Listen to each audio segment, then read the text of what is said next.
Boa noite. Da moderna guerra em Angola são conhecidos os confrontos entre as tropas governamentais e as tropas da UNITA. No entanto, os mais mortíferos combates que ensanguentam a terra angolana neste momento são agora travados entre angolanos e cabindenses. Pela primeira vez, uma equipa de reportagem pôde acompanhar os guerrilheiros da FLECFAC e dar a conhecer ao mundo a mais esquecida guerra que há 20 anos se trava no teatro africano. Para Luanda, Cabinda é nossa. Para os cabindenses, o slogan vale o que valia o discurso salazarista: Angola é nossa. As condições para o confronto estão assim criadas, com Luanda a enviar milhares de soldados para Cabinda e os cabindenses a responder com o já velho e tradicional independência ou morte.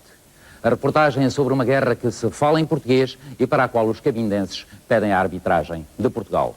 Cabinda, independência ou morte, uma reportagem do jornalista José Manuel Silva.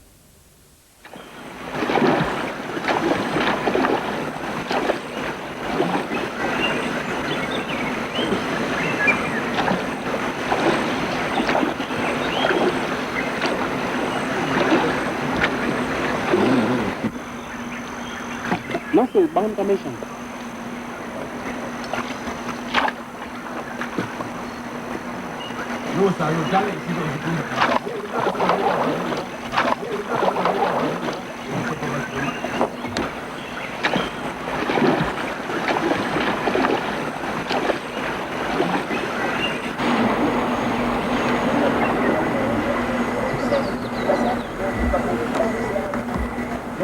A mata do Mayombe, em Cabinda, uma das maiores florestas virgens da África, esconde uma guerra. Uma guerra esquecida em que guerrilheiros cabindenses e forças armadas angolanas protagonizam um combate sem tréguas. Já lá vão 22 anos, o tempo que passou desde que os portugueses descolonizaram os territórios ultramarinos.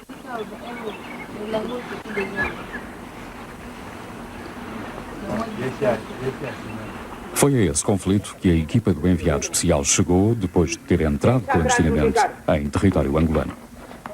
À sua espera estavam militares e civis da FLECFAC, a Frente de Libertação do Enclave de Cabinda.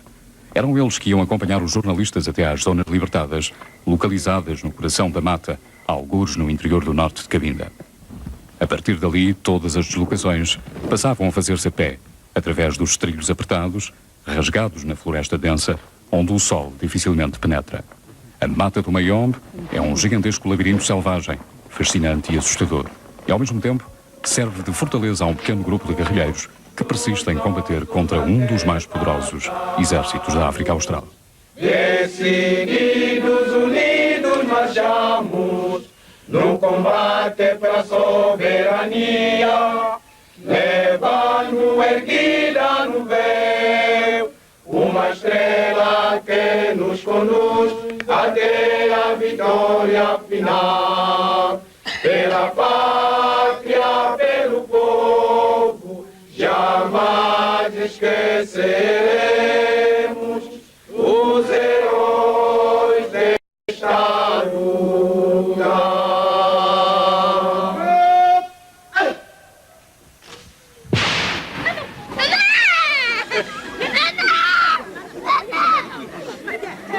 Abaixo a ocupação angolana. Abaixo! Abaixo a ocupação angolana. Abaixo! Abaixo os angolanos. Abaixo! Viva a independência de Cabinda. Viva! Independência de Cabinda. Viva! Precisa de se evoluir em todos os domínios. Mas enquanto o nosso território continuar invadido, não teremos possibilidades para uma educação própria e uma formação própria. A celebração do Dia da Juventude Cabindense tinha sido o palco escolhido para receber os jornalistas. Pouco importava se a data já tinha passado. O importante era aproveitar a oportunidade para fazer passar a mensagem da FLECFAC. E, para isso, a máquina de propaganda do movimento não poupava esforços.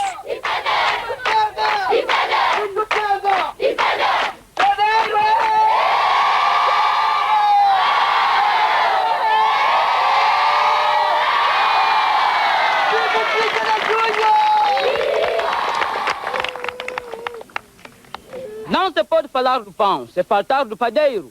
O presidente Ndito Henriques Thiago, o fundador da JC. Fruto faca, braça armada do povo de Cabinda. Em frente de todo sacrifício, não recuam. A verdade é só uma. Vamos resistir, que tudo será fácil. Obrigado.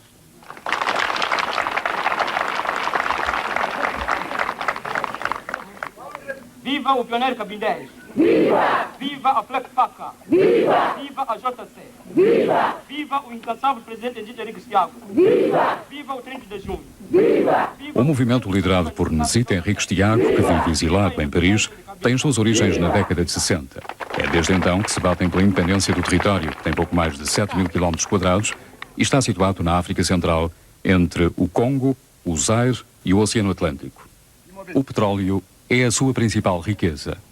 Inicialmente agiram de forma pacífica e mais tarde, já na década de 70, com a descolonização e a independência de Angola, enverdaram pela luta armada. A FLECFAC, durante estes anos, deu origem a diferentes fações que não se têm entendido quanto à solução que defendem para o território. Aquele movimento parece ser, contudo, o mais radical nas suas posições. Uma independência total e imediata e sem qualquer condição vis-à-vis de Angola ou de qualquer país que possa vir a fazer o mesmo que os angolanos fazem, invadir militarmente o território de Cabinda. Em defesa da independência, invocam a separação geográfica entre Cabinda e o restante território angolano e, por outro lado, o facto da ocupação portuguesa de Cabinda ter resultado de um tratado assinado em 1885, o Tratado de Simulambuco, várias vezes celebrado, com a presença de altos responsáveis portugueses. Cabinda tornava-se assim um protetorado português e fugia à cobiça de outros Estados. Isso não impediu que Portugal adotasse desde muito cedo uma política de integração de Cabinda em Angola, o que contrariava a Constituição portuguesa, que identificava Cabinda como um território independente de Angola. Depois do 25 de Abril, na sequência de rumores que apontavam para o interesse do Gabão e do Zaire sobre aquele enclave, tropas do MPLA, com a ajuda de forças estrangeiras, invadiram Cabinda. Situação que viria a ser legitimada pelos acordos de Alvor, negociados entre Portugal e os movimentos de libertação angolanos.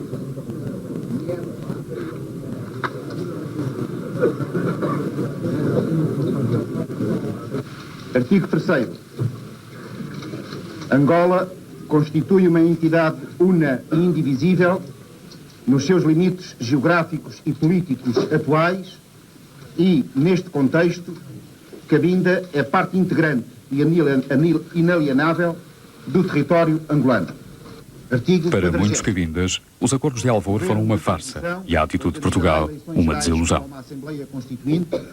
A gente estava sempre a pensar, por que o português abandonou nós? Se ele chegou na nossa terra, amigo, fizemos com um tratado, esquece aquilo que se tratou o bisavô. É muito admirável. Mas graças a Deus,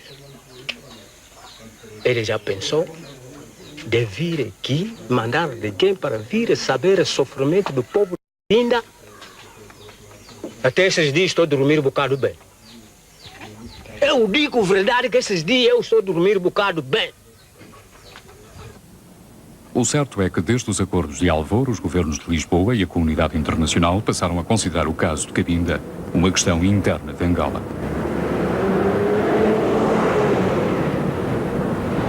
No centro de todo este processo de disputa daquele território está o petróleo. 400 mil barris por dia, a principal fonte de receitas do Estado angolano. Apesar das inúmeras promessas de Luanda, o enclave praticamente não tem beneficiado da exploração do petróleo. É neste contexto que a FLECFAC, mais de 20 anos depois da descolonização, continua a reclamar a intervenção do governo português. O povo de Cabinda, até cá, sente-se sob o antigo regime de protetorado. Ainda se afirmam protetorado português até cá. Porque os angolanos são invasores, conforme eu expliquei. Os angolanos vieram em Cabinda através de um golpe militar em 74. Ora, até cá, neste preciso momento, o povo de Cabinda, tem solicitado que Portugal, o governo português, possa advogar sobre o problema de Cabinda, possa até apresentá-lo às Nações Unidas É Portugal que deve dizer a verdade. Primeiro, que deve assumir as suas responsabilidades históricas, reconhecer os erros cometidos e depois, então, levantar o problema de Cabinda conforme levanta o problema de Timor-Leste. Para garantir que o espírito do protetorado se mantém, os mais velhos ainda cantam a portuguesa. As armas, pela pátria lutar, contra os canhões marchar, marchar. Apesar das conveniências políticas da aproximação da FLECFAC a Portugal, o certo é que nas escolas se aprende a língua portuguesa e todas as restantes disciplinas são ensinadas em português. Mais de 3.000 crianças e jovens frequentam as escolas improvisadas na mata.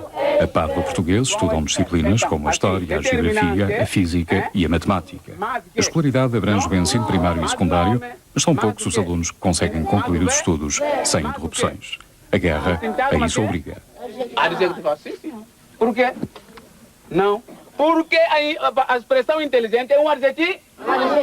É um adjetivo qualificativo. Está a qualificar a qualidade do João? João. É o sintagma adjetivado. Pronto.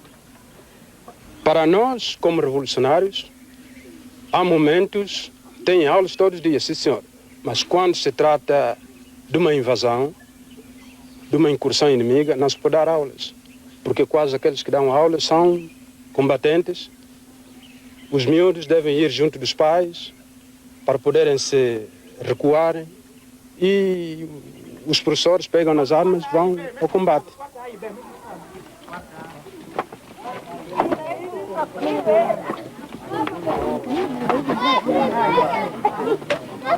Cada um vai pegar o seu caderno. Lição número 15. Tema.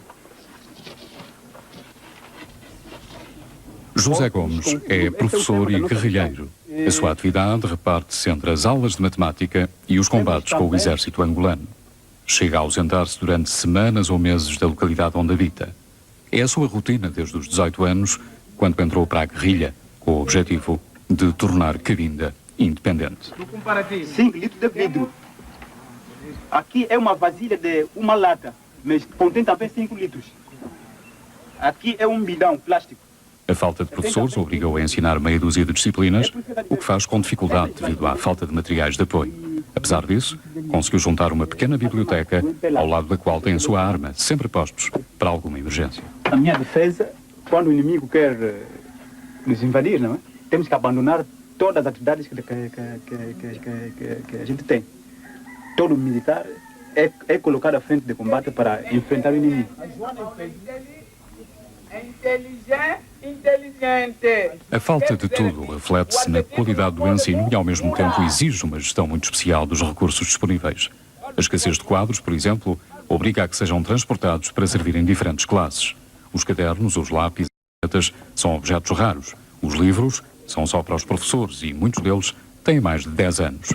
A economia da guerra não permite mais e, por outro lado, segundo os responsáveis da FLECFAC, não há apoios do exterior.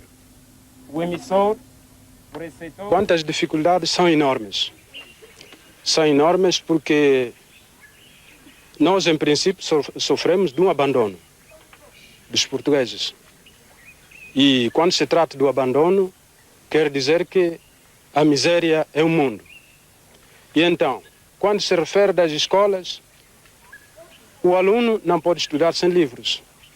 O professor não pode ensinar sem livros. Porque toda uma orientação do professor parte do livro. Os livros teríamos que receber do coisa de Portugal. Mas Portugal nunca se lembrou de uma ajuda para essas crianças. Nas áreas de influência da guerrilha, calcula-se que habitem mais de 5.000 pessoas. Vivem principalmente das suas lavras: o milho, o feijão, a mandioca, o café e a banana. O que a terra não dá, vem do Congo e do Zaire, assim como o vestuário, o calçado e tantos outros produtos. Um governo provisório assegura uma gestão precária dos diferentes setores da vida das comunidades. Sobrevive-se com muitas dificuldades para continuar a fazer a revolução. Tôi Portanto, a nossa maneira de viver tem sido, nós obedecemos às orientações do nosso guia da Revolução. Ele orientou-nos que cultivássemos e através das nossas culturas, do nosso produto, então temos conseguido a sobrevivência, mas não é suficiente para um ser humano. A luta ou a fuga para um campo de refugiados no exterior. Não há outra saída para quem vive na mata com a guerrilha, sujeito às mais duras provações. Em primeiro lugar, é preciso cumprir o programa do movimento, fazer a guerra de libertação, que é também o petróleo.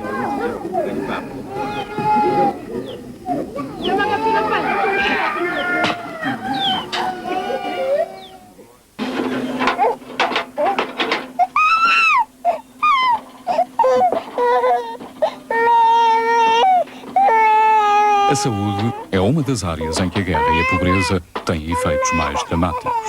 Estas crianças estão a ser pesadas no dispensário de um hospital local.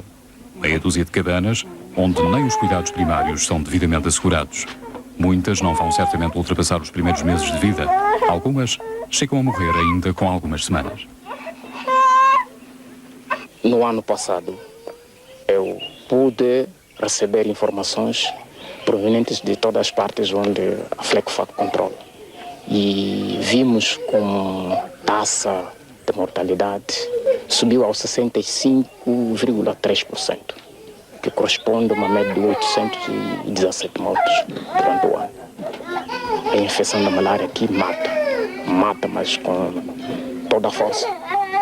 E o número tem sido variável. Por exemplo, este mês, aliás, o primeiro trimestre deste ano, tem já informação dizendo que, por exemplo, aqui nas áreas do quartel-general, assistimos já, desde janeiro até hoje, assistimos já mais de 14 crianças que morreram antes de completar um mês de vida. A malária, a febre amarela, a cólera e outras tantas doenças fatais graçam em toda aquela região. Os efeitos são devastadores. Este menino de 3 anos vai andar com muletas o resto da vida.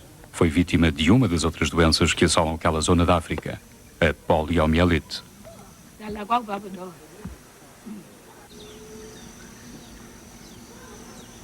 Contra isto, pouco ou nada se pode fazer.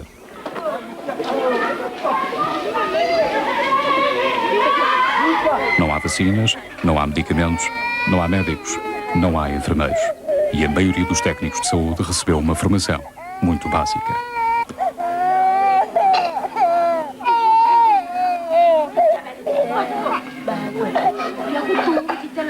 As nossas principais carências, elas são várias.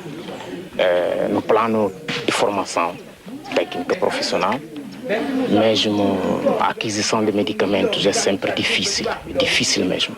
E é por isso mesmo que não conseguimos resolver certos casos aqui. Somos obrigados a evacuá-los para Congo ou Zaire. É o que acontece com a grande maioria dos feridos de guerra. A ausência de condições mínimas obriga a que sejam evacuados em macas para o exterior. São deslocações que demoram dias. O tratamento, às vezes, já vem demasiado tarde. Quando estávamos a avançar na região do Nkutu, atacar o inimigo em Pelá, Fápula, e pelo caminho fui pisar uma mina, no qual tive esse acidente. Quanto tempo é que esteve em recuperação? Fiz 6 meses no hospital do Zaire. Esta menina de 8 anos foi ferida durante um bombardeamento. O seu estado de saúde é grave e, por isso, vai ser levada para o Zaire. Segundo a FLECFAC, as Forças Armadas angolanas tinham desencadeado durante o mês de junho uma grande ofensiva na região do Nkutu, que envolveu mais de 5.000 homens e armamento pesado. Após essa operação militar de grande envergadura, os responsáveis em Luanda afirmaram ter destruído o quartel-general daquele movimento. Para desmentir que tal tivesse acontecido, os jornalistas foram conduzidos a um aquartelamento identificado como Estado-Maior-Geral. Aí estavam alguns dos principais chefes militares, entre os quais o chefe do Estado-Maior.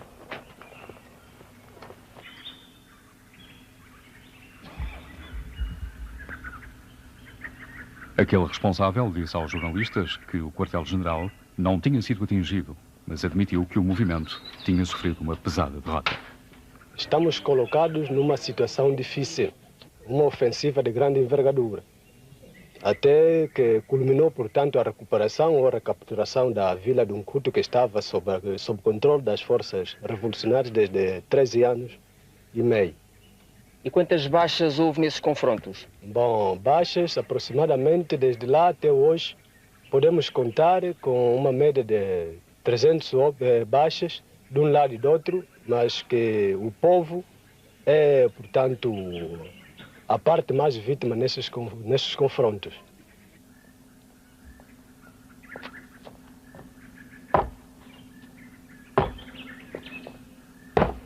Às suas ordens, chefe do Estado-Maior-Geral, apresento-me João de Deus Teu Moanda, comandante da base de instrução militar do MG, apresento a parada do Estado-Maior-Geral.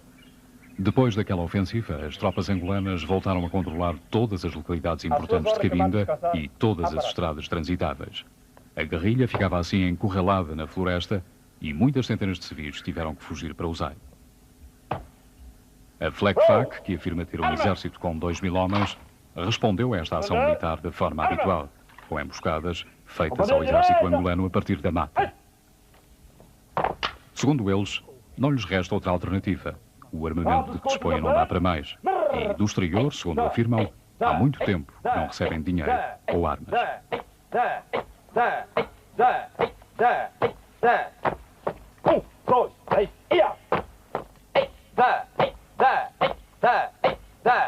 Bom, no início tivemos uma ajuda vinda de Gabão, mas muito mais tarde, em 75, tivemos uma ajuda pelo Zaire e desde lá até hoje nunca mais tivemos outra ajuda. Para além das armas ligeiras, muitas de fabrico russo, a guerrilha dispõe ainda de minas e algum armamento pesado, como morteiros de 82 mm, metralhadoras MAG e lança-granadas. Segundo a FLECFAC, tudo aquilo foi capturado às Forças Armadas angolanas.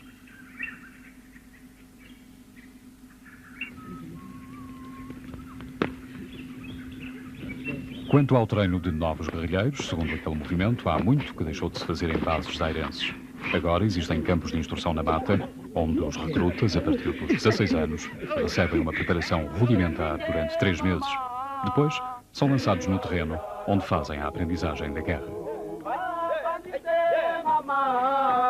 Zinga uyala kwa masodi meto mazipaka uyamela kwetu ya imam masodi meto mazipaka uyamela kwetu ya imambo abangite mama zinga uyala kwa abangite mama zinga uyala kwa masodi meto mazipaka tuyangela kweto ya imam masodi meto mazipaka tuyangela kweto ya imambo kuyambisa mana bayelo babu masa bayelo babu kupaki bispo. No dia seguinte, os jornalistas acompanharam 2 pelotões que tinham por objetivo lançar uma emboscada na região do Necuto. Pelo caminho, podiam visitar algumas das aldeias destruídas durante os confrontos com o exército angolano. A jornada ia ser dura, 3 dias de corta-mato até ao local da emboscada. O tempo não está muito quente, mas a umidade, que chega a ultrapassar os 90%, é um problema que mais tarde vai afetar os jornalistas e o equipamento de filmagem. As cores, os jogos de luz e sombra, as sonoridades causam uma estranheza que só vai sendo ultrapassada quando o corpo se começa a ressentir da caminhada. A floresta do Mayombe é um mar de vegetação fabuloso, mas a guerra faz dela um lugar de tragédia. Uma tragédia sem um fim anunciado. Estão percorridas várias dezenas de quilómetros quando se avista um grupo de famílias refugiadas na mata há várias semanas. Tinham fugido da sua aldeia, nos arredores do Necuto, durante a tomada daquela localidade pelas Forças Armadas angolanas.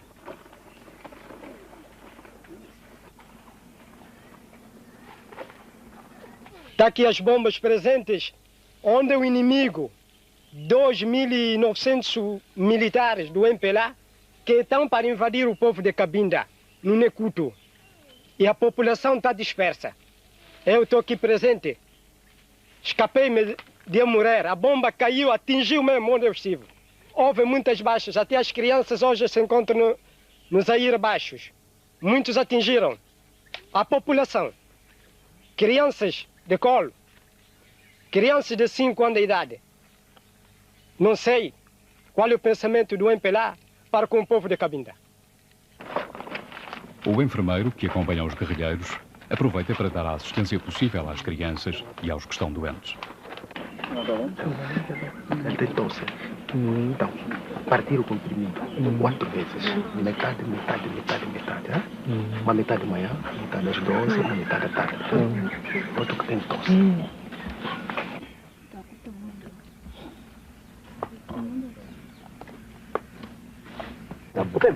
À falta de medicamentos, usam-se receitas tradicionais. Improvisa-se, sobrevive-se como se pode, para que a guerra possa continuar.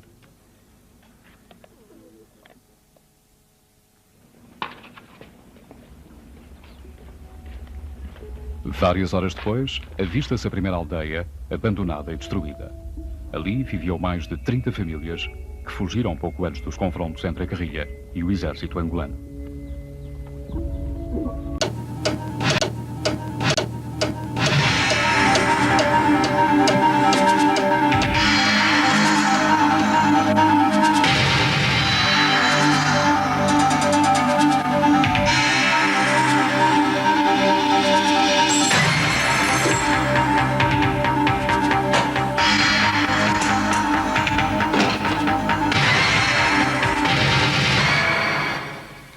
Boa noite. Da moderna guerra em Angola são conhecidos os confrontos entre as tropas governamentais e as tropas da UNITA. No entanto, os mais mortíferos combates que ensanguentam a terra angolana neste momento são agora travados entre angolanos e cabindenses. Pela primeira vez, uma equipa de reportagem pôde acompanhar os guerrilheiros da FLECFAC e dar a conhecer ao mundo a mais esquecida guerra que há 20 anos se trava no teatro africano. Para Luanda, Cabinda é nossa. Para os cabindenses, o slogan vale o que valia o discurso salazarista: Angola é nossa.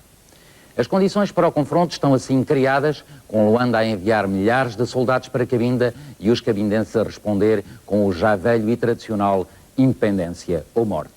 A reportagem é sobre uma guerra que se fala em português e para a qual os cabindenses pedem a arbitragem de Portugal. Cabinda, independência ou morte, uma reportagem do jornalista José Manuel Silva.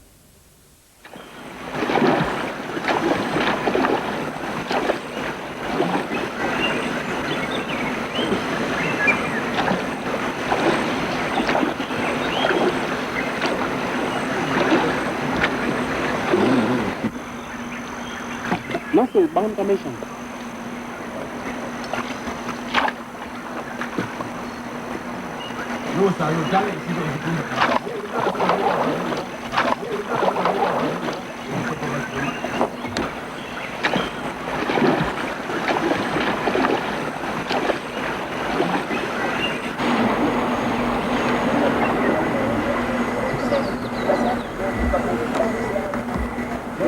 A mata do Mayombe, em Cabinda, uma das maiores florestas virgens da África, esconde uma guerra.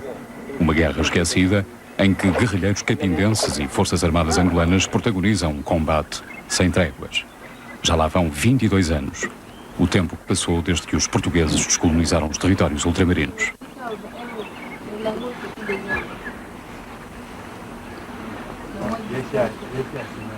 Foi a esse conflito que a equipa do enviado especial chegou depois de ter entrado clandestinamente em território angolano. À sua espera estavam militares e civis da FLECFAC, a Frente de Libertação do Enclave de Cabinda. Eram eles que iam acompanhar os jornalistas até às zonas libertadas, localizadas no coração da mata, algures no interior do norte de Cabinda. A partir dali, todas as deslocações passavam a fazer-se a pé, através dos trilhos apertados, rasgados na floresta densa, onde o sol dificilmente penetra. A mata do Mayombe é um gigantesco labirinto selvagem, fascinante e assustador. E, ao mesmo tempo, serve de fortaleza a um pequeno grupo de guerrilheiros que persiste em combater contra um dos mais poderosos exércitos da África Austral. Decididos, unidos, marchamos no combate para a soberania. levando erguida no véu uma estrela que nos conduz até a vitória final. Pela pátria, pelo povo, jamais esqueceremos os heróis desta luta.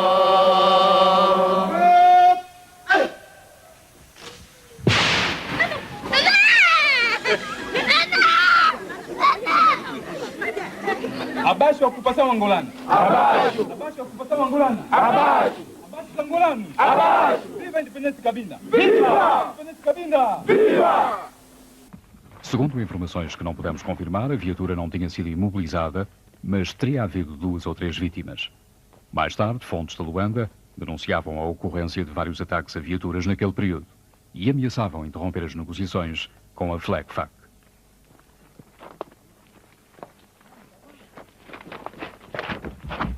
É esta a rotina da guerra em Cabinda, um autêntico jogo do gato e do rato.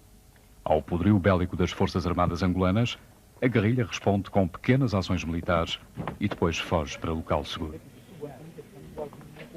A floresta do Mayombe é ao mesmo tempo a casa e a prisão da FLECFAC e de milhares de pessoas que vivem em condições subhumanas por causa da revolução que se faz em nome da independência, mas também, inevitavelmente, do petróleo. A FLECFAC não faz esta luta por causa do petróleo? Não, mas se formos a ver, nós pensamos que todo um povo, mesmo a Carta Universal das Nações Unidas, penso que garante o direito a qualquer povo, o direito de soberania aos recursos naturais. Há quem especule no sentido de que a FLECFAC estaria nas mãos de alguns governos Não, senhor. Não, senhor. africanos. Não temos qualquer ajuda do exterior, até neste preciso momento. A FLECFAC luta contando com os esforços do povo de Cabinda. Os interesses da África francófona, a incapacidade dos movimentos independentistas chegarem a acordo e a intenção de Luanda não abrir mão de Cabinda são fatores suficientes para eternizar este conflito. Pelo menos enquanto houver petróleo e a guerrilha resistir.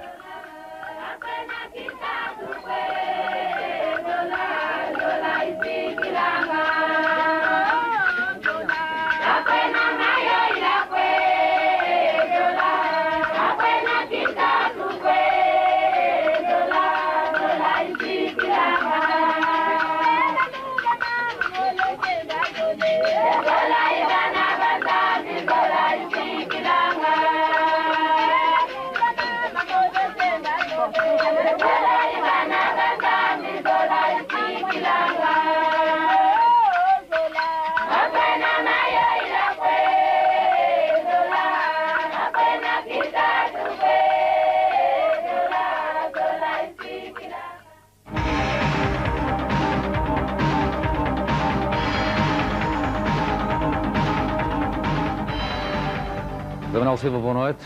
Boa noite.